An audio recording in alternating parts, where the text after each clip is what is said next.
You've been told it's because you're not working hard enough, that you need to wake up earlier, grind more, push harder, sacrifice sleep, cut out distractions, stay motivated. But deep down, you know something doesn't add up, because you've done all of that.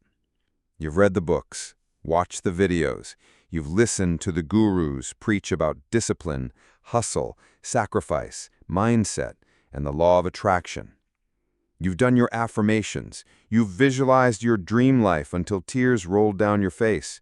You've written your goals on the wall. And yet, you're still not where you want to be. Still stuck. Still looking around and wondering why it feels like everyone else is moving forward, except you.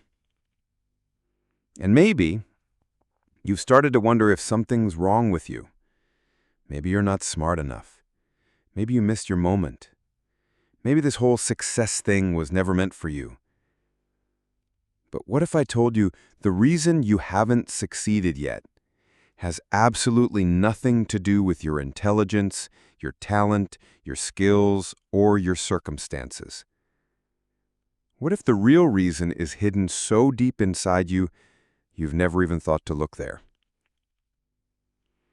Napoleon Hill once said, "Success comes to those who are success conscious."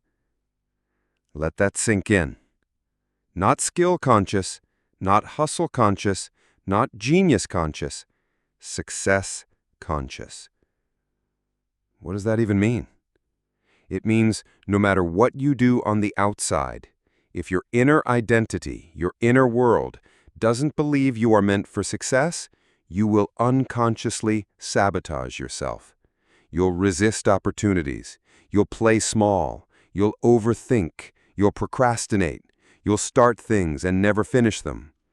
You'll say things like, "I'm just waiting for the right time," or "maybe it's not meant to be." But none of that is the truth. The truth is, you haven't succeeded yet because you're not ready internally. You don't feel like a successful person. You don't think like a successful person. You haven't made success your identity. It's still a wish, not a belief. And here's the part no one wants to admit. The world doesn't give you what you want. It gives you what you are. So ask yourself, when you wake up in the morning, do you feel powerful? Do you feel like the kind of person who is destined to win? Or do you feel like someone still trying to prove they're good enough? Because the difference between someone who succeeds and someone who doesn't is not luck, it's even not hard work. It's how they see themselves when no one's watching. It's what they believe when no one's clapping. And I know that might sting. I know it's easier to blame the economy, the system, the algorithm, your past, your family, your fear, your lack of resources, but none of that has the power to stop you unless you believe it does. So here's the first truth you need to face. You don't need more motivation. You don't need another morning routine. You need a radical shift in your internal identity. You need to become success conscious. Not success wishing, not success curious, but success conscious. This is what Hill discovered over decades of studying the richest, most powerful, most influential people in history. They all had one thing in common. They believed in their success so deeply the world had no choice to match it. That's not arrogance. That's alignment. That's internal certainty. Now, I'm not saying it's your fault. No one taught you this. They told you to follow the rules, work hard, play it safe, be realistic, don't dream too big, and never make people uncomfortable. But those rules don't create greatness. They create obedience. They create mediocrity. They create people who quietly suffer in lives they were never meant for. And maybe that's where you are now, stuck between who you were told to be and who you know deep down you're meant to become. If that's you, keep watching. because in the next few minutes, we're going to break the illusion. We're going to pull the curtain back on why you feel stuck and how to finally unlock the part of you that was always meant to rise. This is not about chasing success anymore. It's about becoming the version of you that success naturally finds.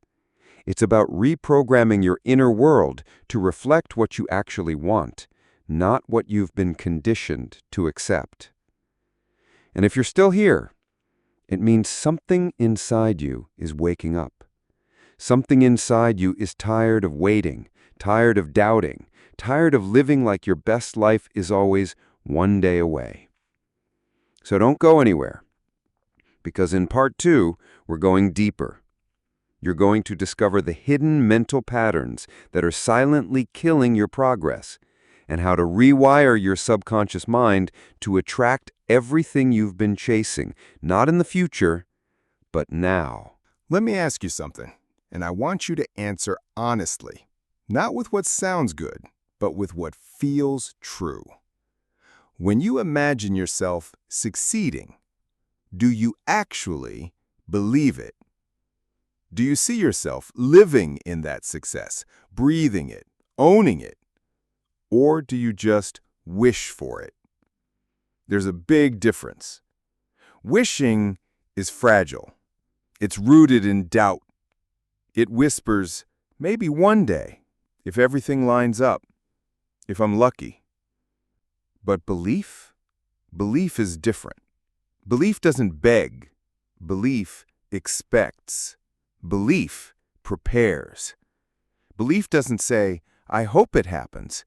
It says, it's already mine, and I'm becoming the person who's ready to receive it. And here's where most people get it wrong.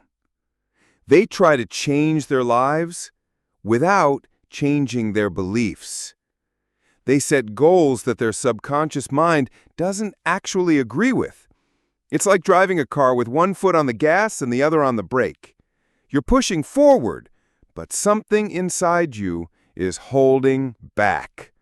You're putting in effort, but your inner dialogue says, you're not good enough. This won't last. People like you don't win. What if you fail again? Sound familiar? That's your internal programming. And unless you rewire that, no strategy, no planner, no productivity hack is going to work. Because your subconscious mind is like the operating system of your life. It runs 95% of your behavior on autopilot. And guess what?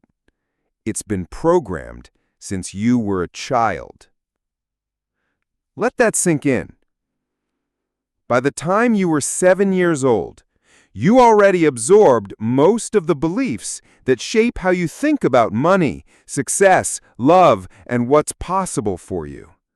You didn't choose those beliefs. They were given to you by your parents, your environment, your culture, your religion, your trauma, your teachers, your past failures. So now you're an adult trying to build a dream on a foundation built by fear. But here's the good news. What was programmed into you can be reprogrammed by you.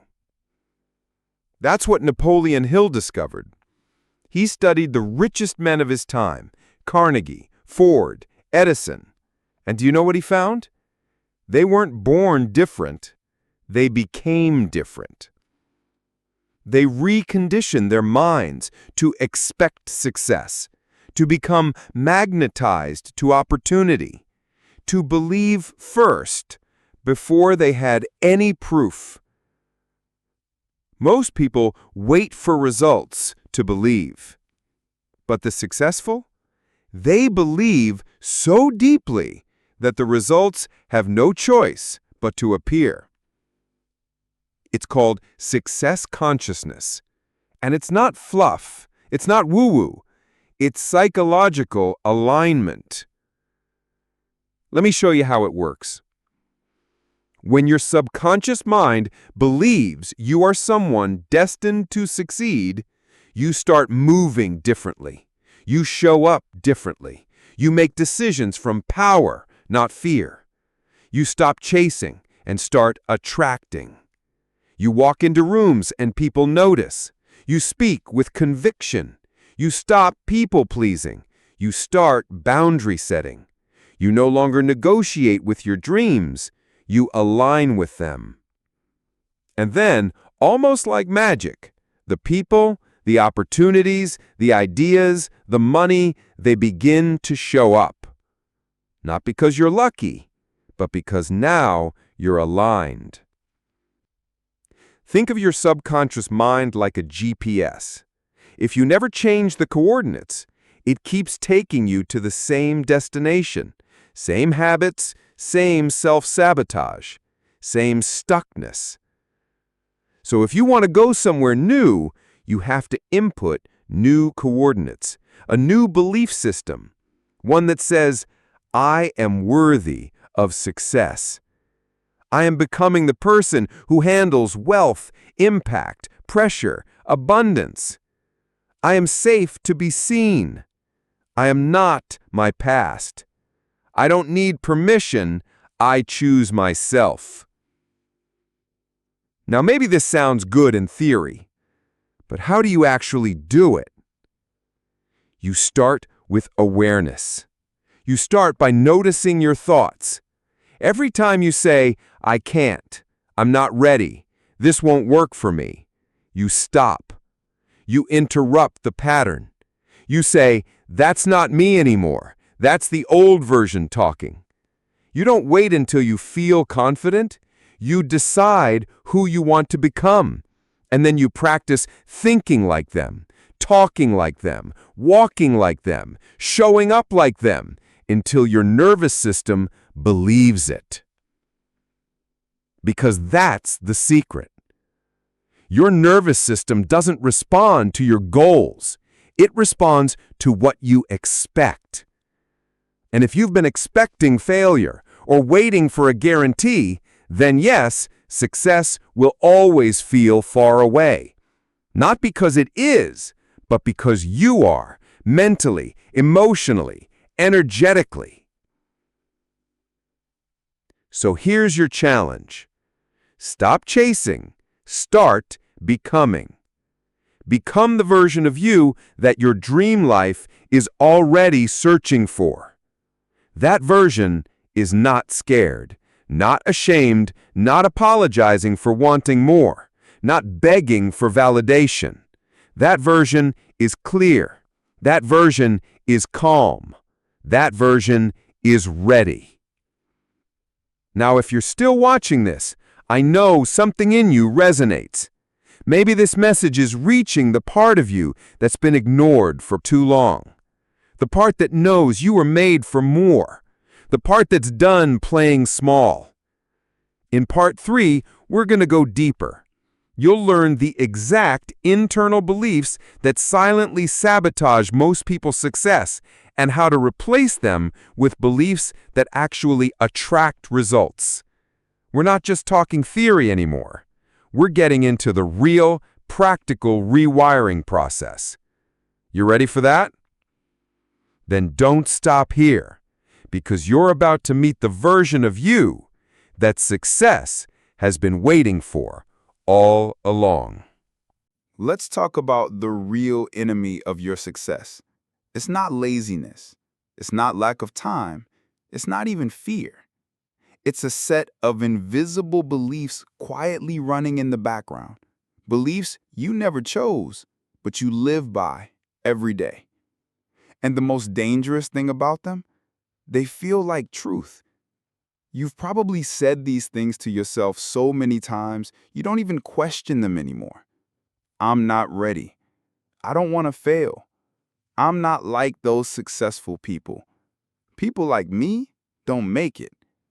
I don't deserve more. What if I lose it all? What will people think? Each of those thoughts is like a brick in a wall you've built around your own potential, not to protect it, but to contain it. And here's the catch. You didn't build that wall alone. Every doubt was laid there by someone else's voice. A teacher who dismissed you, a parent who criticized you, a friend who laughed at your dreams, a society that labeled you before you could even define yourself. You see, success isn't just about working hard. It's about working through the mental clutter that's keeping you small. And until you confront those beliefs, until you replace them, you'll keep spinning your wheels. You'll stay in the cycle of almost starting, almost believing, almost finishing, and never fully stepping into who you were meant to be. So here's the truth. Success is not about doing more. It's about becoming more, internally. Let's look at 3 core beliefs that silently kill success and how to destroy them. 1. I'm not good enough. This one hides under perfectionism. It convinces you that you have to be perfect before you begin, that if it's not perfect, it's not worth doing. But here's the truth. You don't become good enough before you start. You become good enough because you start. Success doesn't require perfection. It requires progress. It requires the courage to look foolish, to fail forward, to grow in public. And the ones who win, they're not the most talented. They're the most willing. Willing to be bad at something until they're great. Willing to be underestimated. Willing to be misunderstood. So if you hear that voice telling you you're not ready, remind it who's in charge now. You don't wait to feel worthy. You act like you are, and the feeling follows. 2. What will people think? Let's be honest. So many dreams have died in the silence of this fear. You were excited. You had an idea. You had energy. And then you imagined them laughing, them doubting you, them saying, "Who does she think she is?" And just like that, you shrink. But listen to me. They don't get a vote. They're not living your life.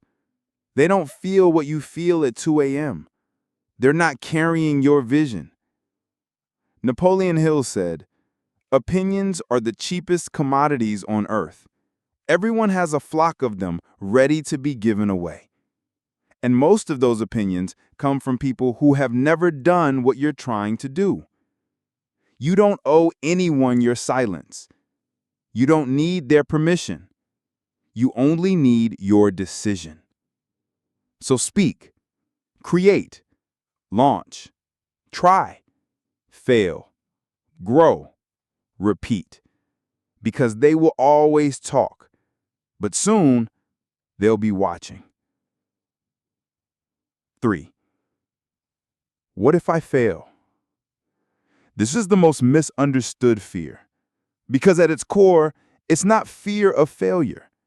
It's fear of what failure will mean about you. But what if failure didn't mean you're broken? What if it meant you're learning? What if it meant you're in motion, actually playing the game while others just commentate from the sidelines? Here's the truth no one tells you. Failure is not the opposite of success. It's the path to it. Every master was once a disaster. Every winner was once afraid. Every confident speaker once had their voice shake. Every millionaire once questioned if they were wasting their time. But they didn't stop because they understood that failing isn't a problem, quitting is. So if you fail, celebrate it. Learn from it.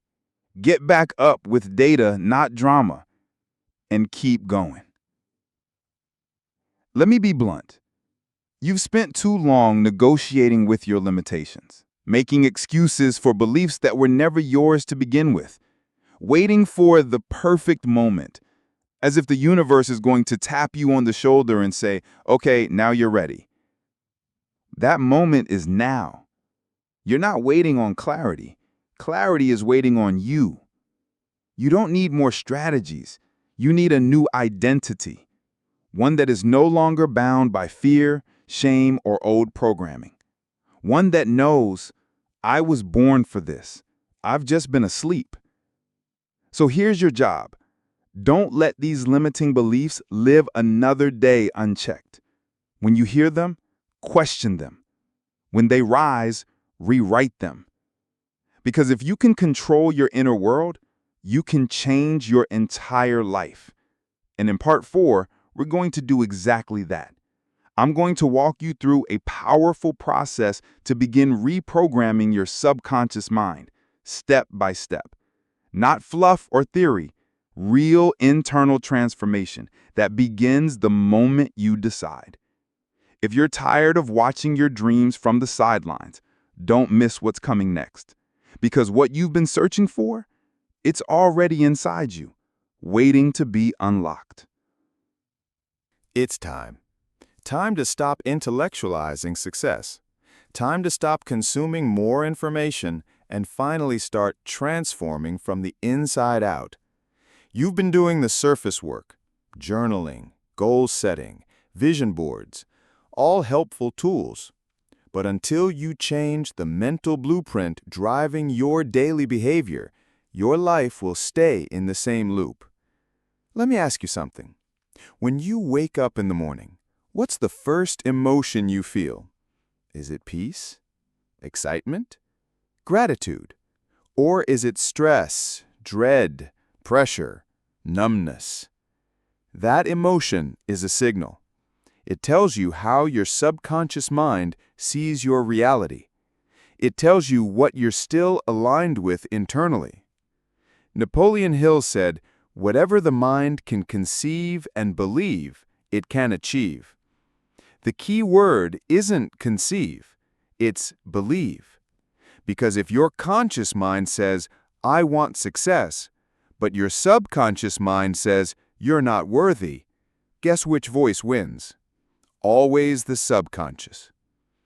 This is where reprogramming begins, not by willpower, not by hustling harder, but by shifting the beliefs that form your identity.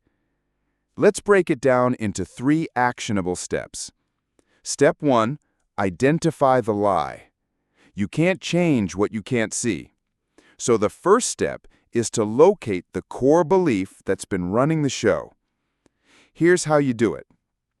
Ask yourself, what do I believe about success that might be holding me back? And listen, really listen. You might hear, if I succeed, people will hate me. Money will change me. I'm not smart enough. Success is for others, not people like me. If I try and fail, I'll be humiliated. Don't judge it. Don't argue with it. Just expose it. Because once a lie is exposed to the light, it loses its power.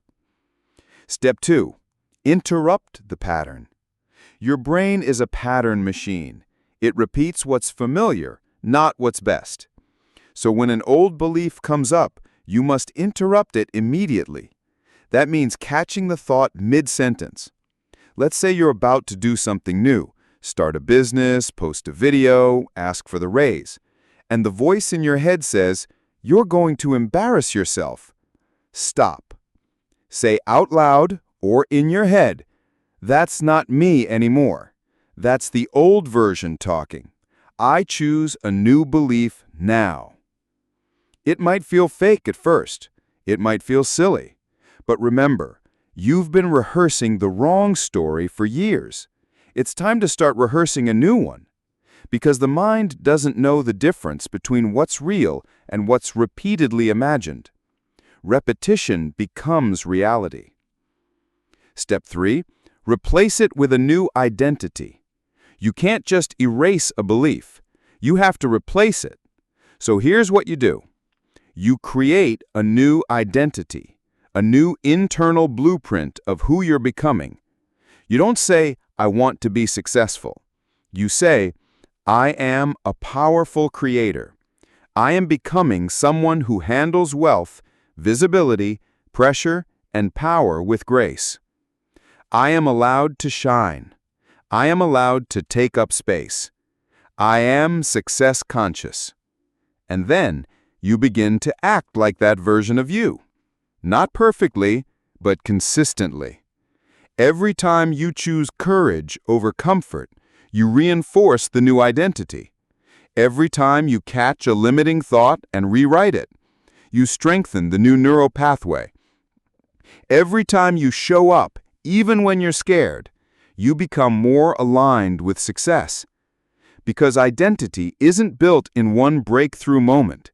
It's built in the quiet, invisible micro-decisions you make every day. Now let me be real with you. Reprogramming your mind isn't an overnight thing. It's not a one and done. It's a process. It's a war between the old you and the you that's trying to be born. And yes, some days will feel messy.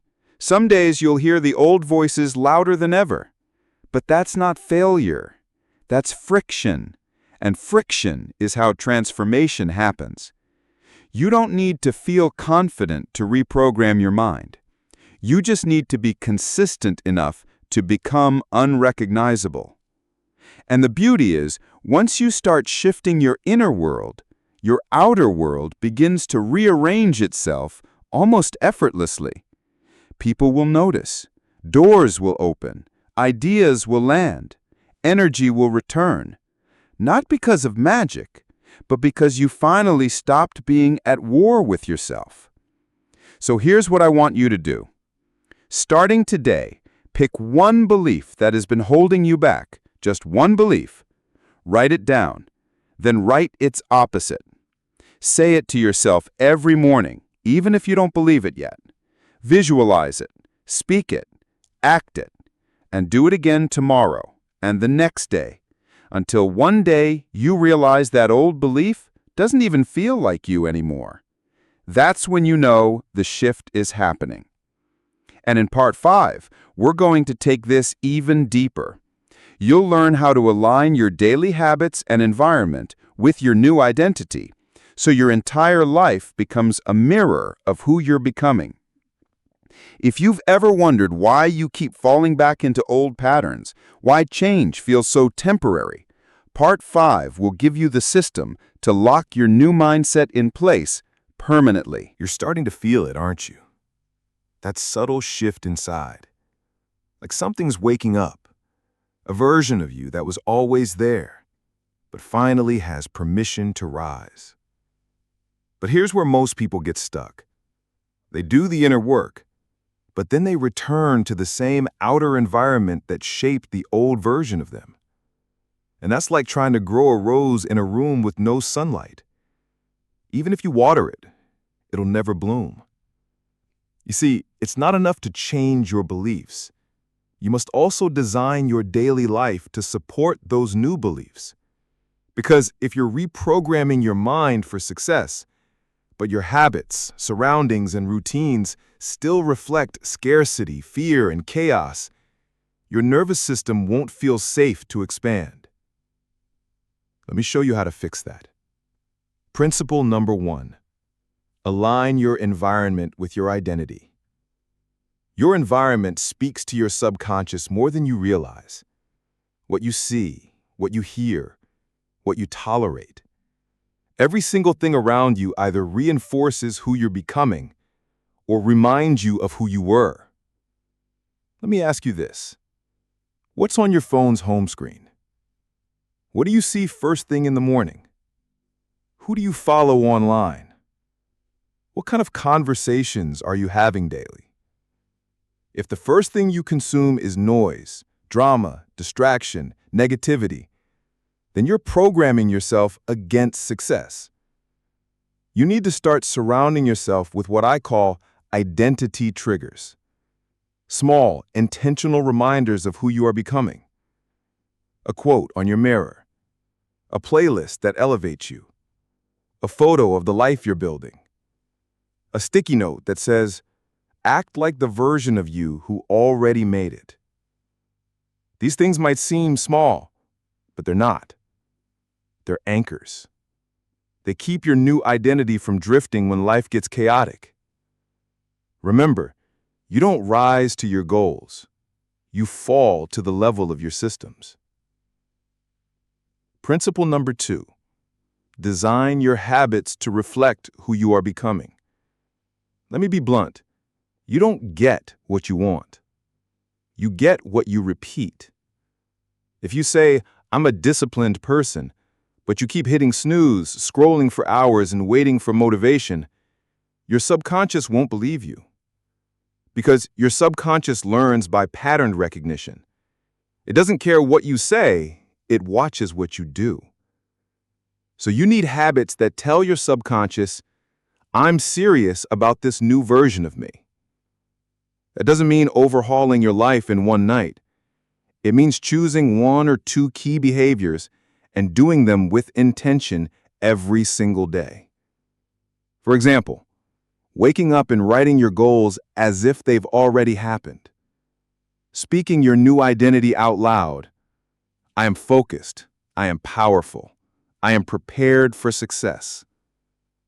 Moving your body, not just for fitness, but to train energy and momentum.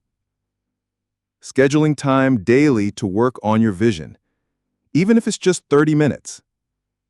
These micro habits become your evidence bank. Every time you show up, you make a deposit. And over time, those deposits become belief. And that belief becomes identity. And that identity produces results automatically. But here's the trap. You'll want to quit. At some point, you're going to have a day where the old you feels louder, when you don't see results fast enough, when nothing seems to be working, when you slip back into old patterns and think, maybe I'm just not cut out for this. That moment is not a sign to quit. It's a test. Because your brain is addicted to the familiar, and becoming someone new is deeply uncomfortable, even painful at times. You're not just changing habits, you're grieving an identity. You're letting go of the version of you that kept you safe, but small. So when you feel resistance, breathe, pause, remind yourself, this isn't who I am anymore. I'm becoming someone else now. And then keep going. Because no one talks about this part. But becoming your best self sometimes feels like losing your mind. That's not failure. That's rewiring. One final shift. Start asking, what would my future self do? This one question will change your life. Whenever you feel stuck, distracted, unsure, scared, pause and ask, what would my future self do right now? Would they scroll for another hour? Would they avoid the hard conversation? Would they binge content or would they create it? Would they shrink or would they rise? And here's the crazy part. You already know the answer. You've always known. Because success isn't about becoming someone else. It's about remembering who you were before the world told you to doubt yourself. So here's the challenge. Start living as if you already are that version. Walk like them. Speak like them. Decide like them. Spend like them. Create like them. Protect your peace like them. Because the fastest way to become someone new is to stop negotiating with who you used to be. And in part 6, we'll go deeper into one of the most misunderstood elements of success, emotional regulation. Why your inability to manage your emotions might be the real reason you stay stuck. And how the most successful people in the world aren't just motivated, they're emotionally disciplined. If you've ever felt like your emotions keep sabotaging your consistency, don't miss what's next. Because the next level of your life requires the next level of your nervous system. Let's get honest about something most people never talk about. You don't need another book. You don't need another masterclass, another podcast, another list of morning habits. What you really need is the ability to regulate your emotions. That's right, because the biggest reason you don't follow through, the biggest reason you start strong and then disappear, the reason you procrastinate, self-sabotage, and talk yourself out of your dreams has nothing to do with intelligence and everything to do with emotional discipline. You see, motivation will get you excited. Discipline will keep you consistent. But emotional regulation is what keeps you from quitting when life gets heavy. And let's be real, life will get heavy. There will be days when nothing goes as planned, when you feel triggered, tired, misunderstood, unmotivated, rejected. There will be moments when your nervous system is screaming, "Let's go back to comfort. Let's go back to hiding." And in those moments, your success won't depend on strategy. It will depend on how you respond internally. The untold secret: emotional fortitude greater than raw talent. Do you want to know why most people fail to live up to their potential? It's not because they're lazy. It's because they've never trained their emotional resilience. They've never learned how to sit with discomfort without running from it. They've never learned how to feel anxious and still take action. They've never learned how to move forward when their mind is yelling, "This is too hard. You're not ready. You're going to mess it up." The most successful people in the world, they're not the ones who always feel confident.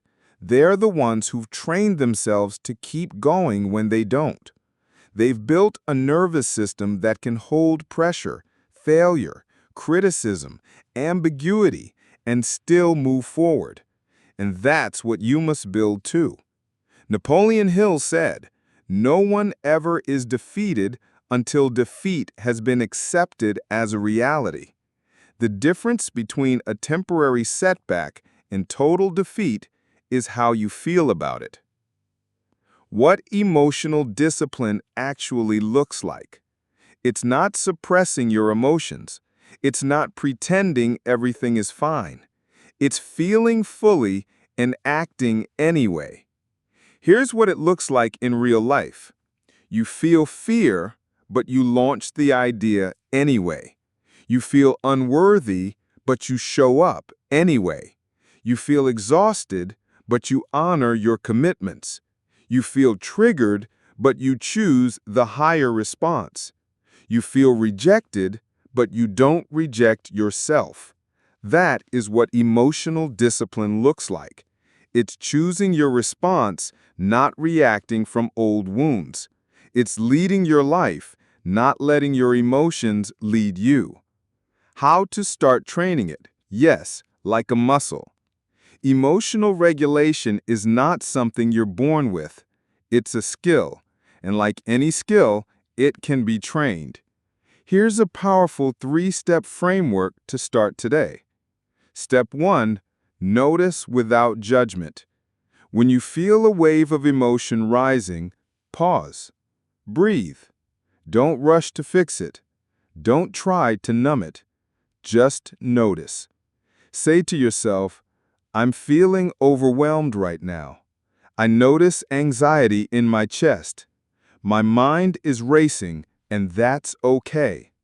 The goal here is awareness, not avoidance, because what you resist persists, but what you observe begins to shift. Step 2. Name the pattern. Every emotional reaction has a story attached to it. When you feel angry, ashamed, stuck, ask, what story am I telling myself right now? Maybe it's, "I'm not doing enough. They're judging me. I'm failing again. Nothing ever works out for me." Naming the story is how you take away its power, because once you see it, you can challenge it. Is this story true? Or is this just an old fear trying to protect me? Remember, your brain loves familiarity, even if that familiarity is pain. But you're not here to relive old stories. You're here to write a new one. And step 3, choose a response that serves your future. Here's where it gets powerful.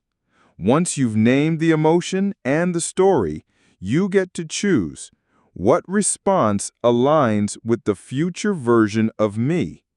Not what feels comfortable, not what's easy, but what your higher self would do.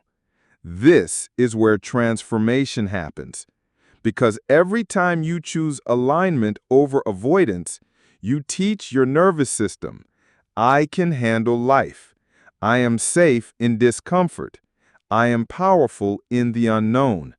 And that is when things begin to change. You can't outperform your nervous system. This is the part people miss. They try to operate like machines, expecting perfection. But you're not a robot. You're human. And your nervous system plays a massive role in your success. If your body doesn't feel safe with success, you'll unconsciously push it away. You'll burn out, self-sabotage, hide. So make this your mission. Regulate your inner world. Train your body to feel safe with expansion, with visibility, with pressure, with wealth, with love. Because success isn't just about goals. It's about the capacity to hold the life you're creating. And guess what? That capacity is built in the invisible moments, when no one's watching, when it's just you and your emotions, and you choose to respond with power and not panic. In Part 7, we're going to explore the final piece of the puzzle: faith, vision, and the unseen forces that shape your reality. Because even when you've done the inner work, even when your mind and emotions are aligned, there's still one more force that can either accelerate your path or block it entirely.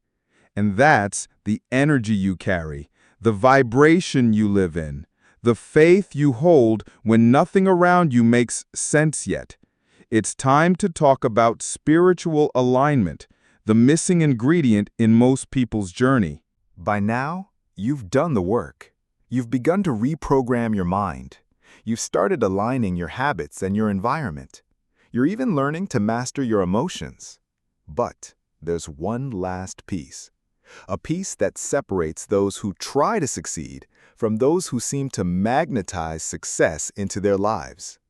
That piece is faith. Not religion, not wishful thinking, but a deep, unshakable inner knowing that what you desire is already yours, even before you can see it. The hidden law is you attract what you believe you're aligned with. Let's be clear. You don't attract what you want. You attract what you are, what you believe you're worthy of, what you're energetically matched with. That's why two people can have the same goal, the same strategy, the same opportunity, and only one of them succeeds. It's not luck, it's alignment. Napoleon Hill didn't just write about goal setting.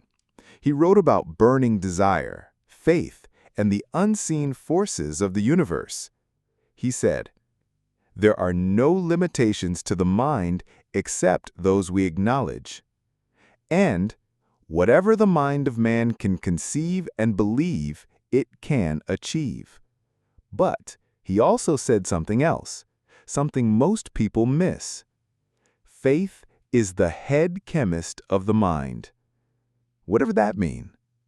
It means your belief, your energy, your conviction literally changes the chemistry of your thinking. It affects how you speak, how you move, how you receive life. Because if your energy is desperate, frantic, uncertain, you repel what you say you want.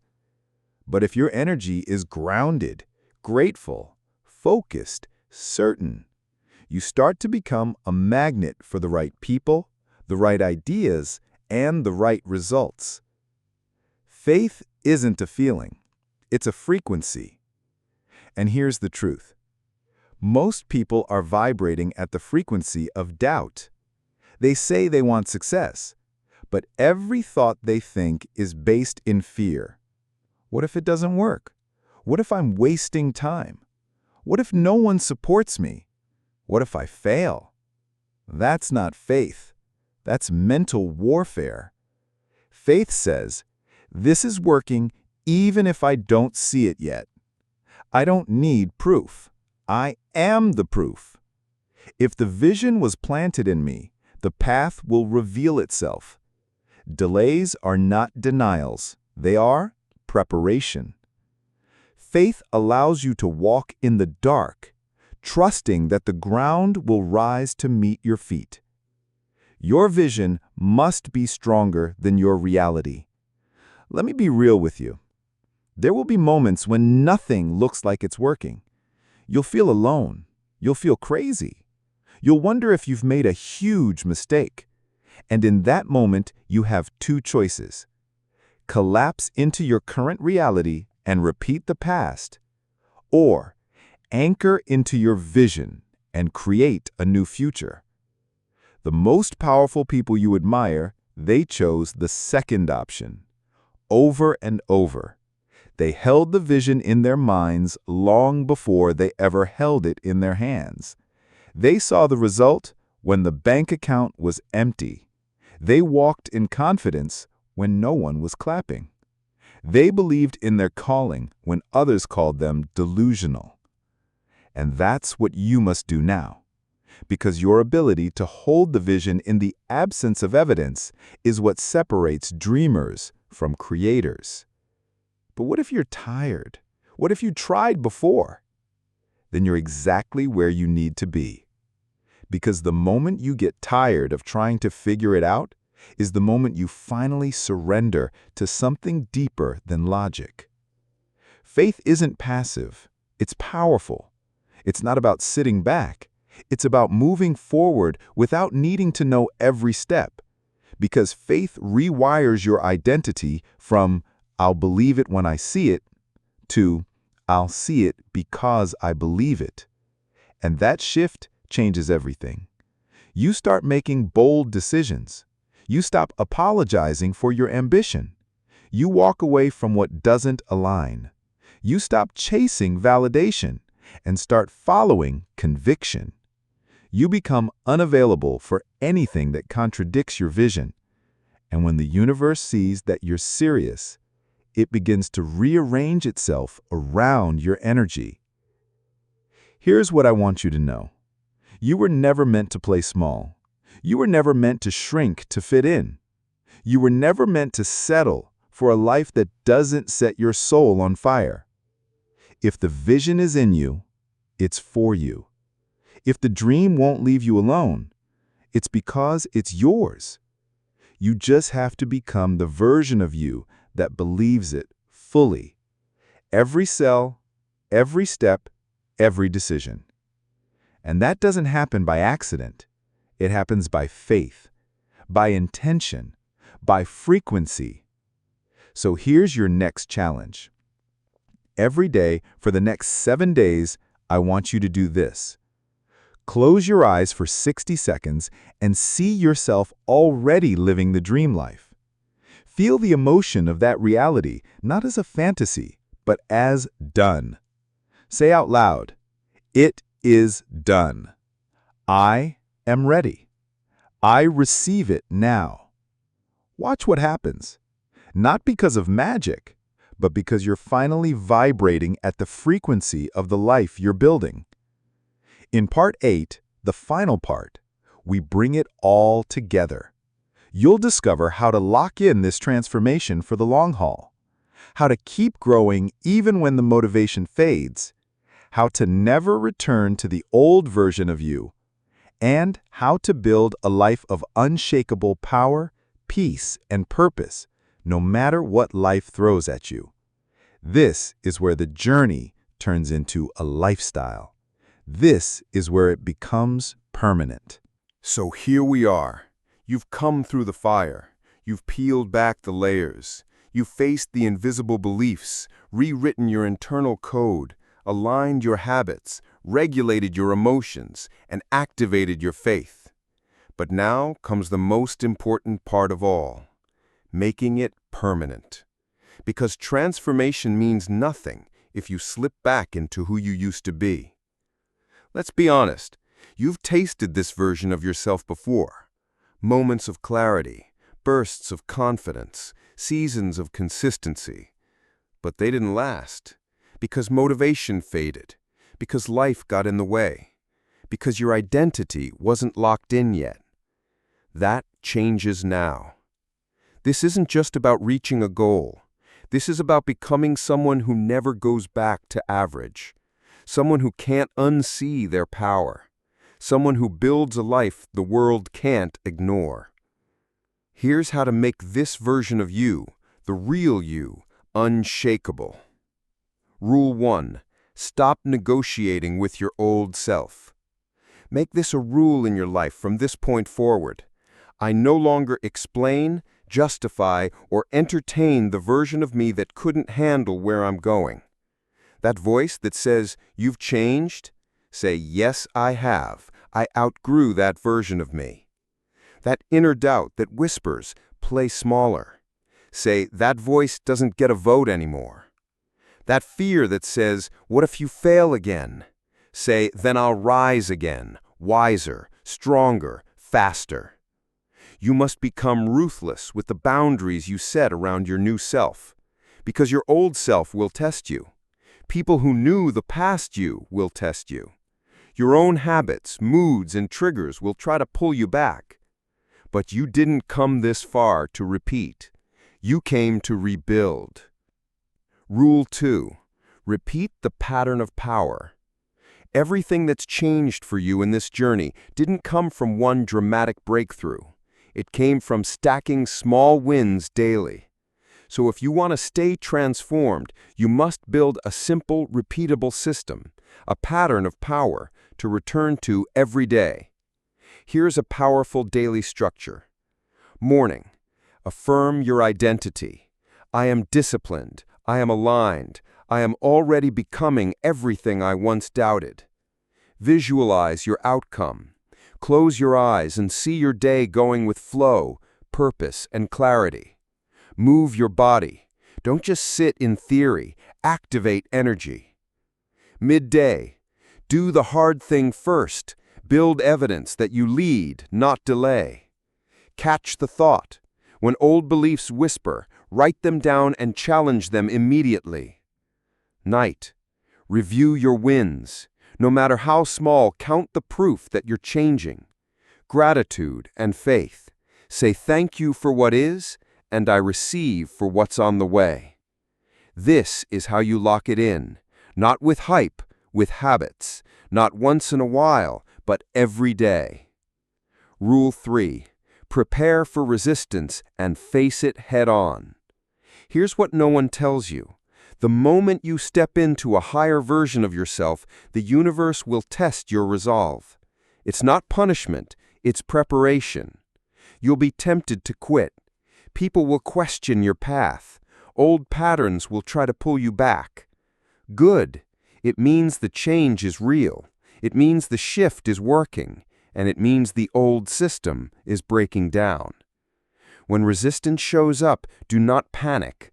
Do not retreat. Do not think you're failing. Instead, smile.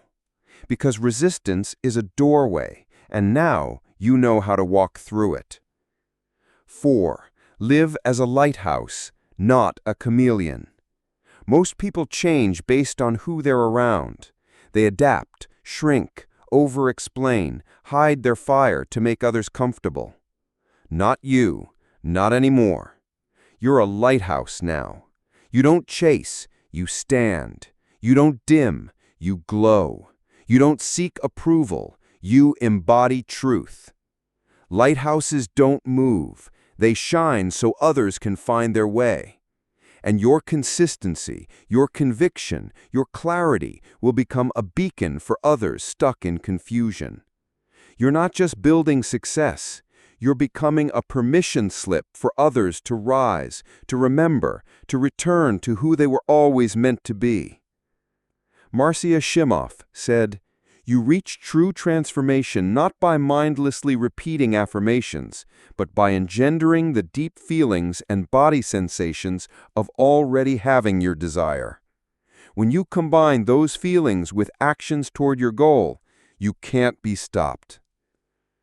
Rule 5. Master the art of becoming. Here's the final truth. Success isn't a destination. It's a decision made daily. It's not a finish line, it's a frequency you choose to live in. You don't need more motivation, you need momentum. You don't need more confidence, you need courage, the kind that keeps going even when no one's watching. You don't need to wait for clarity, you create it by moving. You are not behind, you are not broken, you are not late, you are becoming. And becoming is messy, holy, glorious work. So embrace the journey, stop looking for a rival, and start falling in love with alignment. This is the final part, but it's just the beginning. You now have every tool, every principle, every key. So don't let this be something you watched, let this be something you live. Because the world doesn't need more people who almost change. It needs people who fully activate, who become so convicted, so transformed, so alive that the world has no choice but to make room for their power. You are that person, not someday, now. Napoleon Hill once said, "Whatever your mind can conceive and believe, it can achieve." Now you've conceived it, now you believe it. All that's left is go achieve it.